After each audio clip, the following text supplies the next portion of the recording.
We just had the United States Grand Prix at the Circuit of the Americas in Austin, Texas, just outside of Austin, Texas. I gotta say, it was pretty interesting. Like, usually I watch F1 races at 6 a.m. And then I moved to Hawaii, actually, they've been at 3 a.m. Like, it's been middle of the night is when F1 races happen. It was a bit jarring to have an F1 race not happen during the early morning. I'm like, oh, I mean, it's in the American time zone. It's very different for me. I'm like, whoa, this is kind of weird, kind of unsettling, a little bit different. And it was also kind of cool to see. I've never watched an F1 race happen in America before. It kind of, this sounds so dumb, but it really did make me tear up. I'm like, man, this is really cool. And I felt this sense of like pride. And I totally get it now. When people in Italy have the Italian Grand Prix, and I had a lot of messages from people saying like, Zach, are you at the U.S. Grand Prix? Like, no, I'm not, dude. I probably live closer to Japan than I do to Texas. Like, I live in the middle of the ocean, super far away. I live in America, but not really. But, man, I want to go to, I think next year is at Miami. I want to go to Miami and I think Miami's a better location anyway. No offense to Texas, but Miami sounds more exotic and cool. I want to go to Miami next year and go to the F1 race. I'll take the cheapest seat they have. It's probably still really expensive, but me and my fiance will go. We'll find my buddy Caleb down there who lives in Orlando, and I want to make that happen. I really want to go to the F1 race next year in Miami, Florida. Anyway, this was a very, very technical race that relied very heavily on time, tire strategy and track positioning.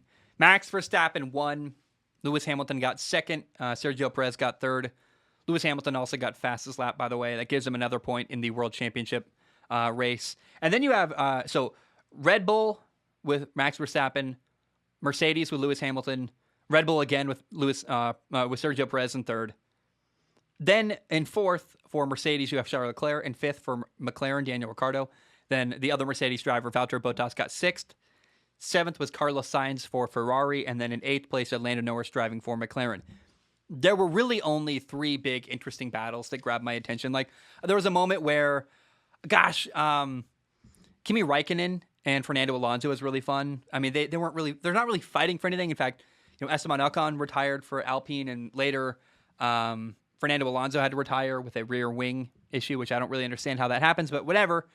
But that was another, that's probably the fourth most interesting battle was Kimi Räikkönen versus Fernando Alonso. Fernando Alonso, man, races his butt off. He's so good. And I would kill to see Fernando Alonso drive in a better car. Imagine if Fernando Alonso drove for Mercedes. I mean, it'd be so interesting because he's clearly so much more talented than his car allows him to compete. He's better than the level his car allows him to compete at. But the three big battles in the U.S. Grand Prix were, number one, Max versus Lewis battling for, first of all, the win in this race, but also ultimately they're fighting for the F1 title against each other. Then you have McLaren and Ferrari. They're battling for third in the Constructors' Championship. And they're neck and neck. And they really, interestingly, this all game, the four drivers, two for each team, are just trading positions and, fighting and passing each other. And the majority of the action in this race was McLaren and Ferrari just trading spots and positioning battles, and it was super interesting to me.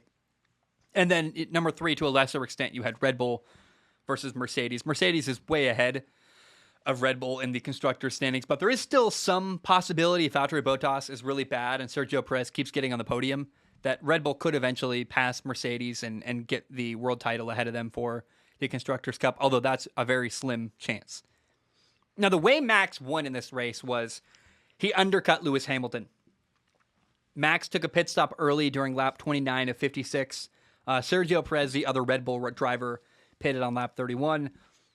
Lewis Hamilton did not take a pit stop until lap 37. So 8 laps after Max pitted, you finally had Lewis come in to take a pit stop. And pitting early gave Max better track positioning, a little more clear air on the track. And the question was, would Max's tires hold up until the end of the race? And that takes me to a question on Patreon. Caleb writes in, you can write in on Patreon as well. Go to patreon.com/Zach Schaumler. Caleb says, hey, Zach, I really enjoyed the U.S. Grand Prix. Me too. I hope we can go together to Florida someday. He said, that happened over the weekend. I don't think you watched the race yet, but if you do or when you do, what was your favorite moment of the race on or off track? This season has been very satisfying. Totally agree. What an incredible year. People want to talk about this year isn't as good as, and they say like 2012 or whatever, and I'm like, fair enough. 2016 was also interesting with Lewis and I always blank on his name. What is that guy's name? Dragon's Den. He's blonde. Dragon's Den Mercedes driver. What is his name? Nope. Nico Rosberg. I can never. That's like the fourth time on the show I've forgotten Nico Rosberg's name. I'm like, dang it. Why do I always do that? Anyway, great year of driving. Totally agree, Caleb. So the final 10 laps were my favorite moment of this race. It was amazing. There was a small gap between Max Verstappen in first and Lewis Hamilton in second. It started with 10 laps to go. It was a 2.8 second gap. And that gap got steadily smaller and smaller and smaller as the race went on. And it was tense. It was fun. This wasn't a crazy eventful race. Like, thank goodness for McLaren and Ferrari were passing each other left and right. Like, them battling for position with each other and you know, them getting overtakes was really fun because that brought some source of entertainment other than just watching Lewis like drive a little bit behind Max Verstappen the whole time.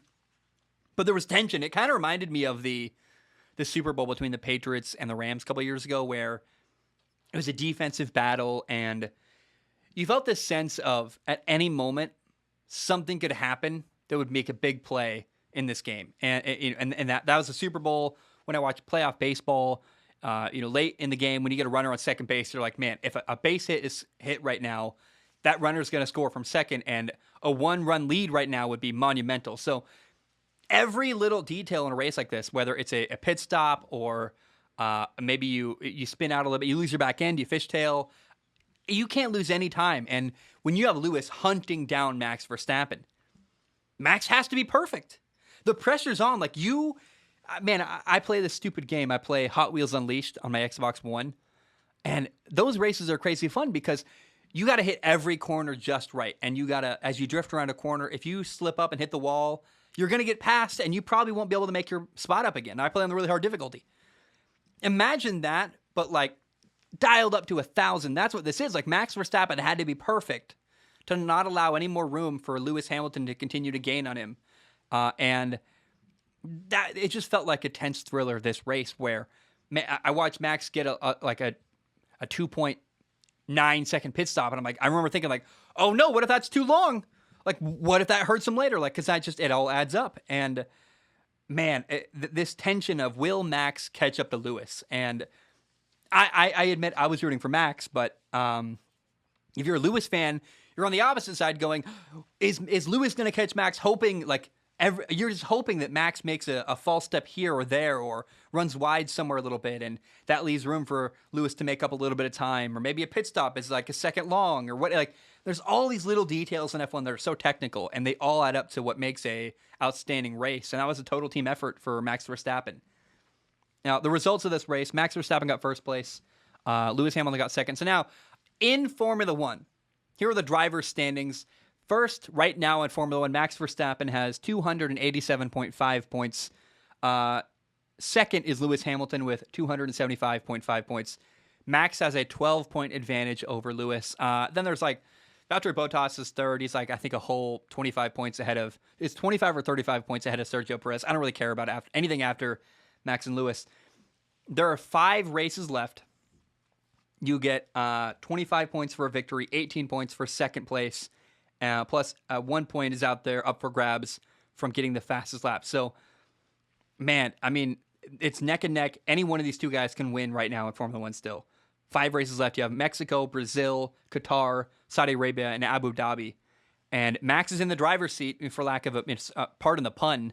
But Max has control right now in Formula One. If he wins out or wins a couple more races and can build that gap, 7 points at a time or 6 points at a time over Lewis, maybe 8 points if you win and get the fastest lap. See, what would that be?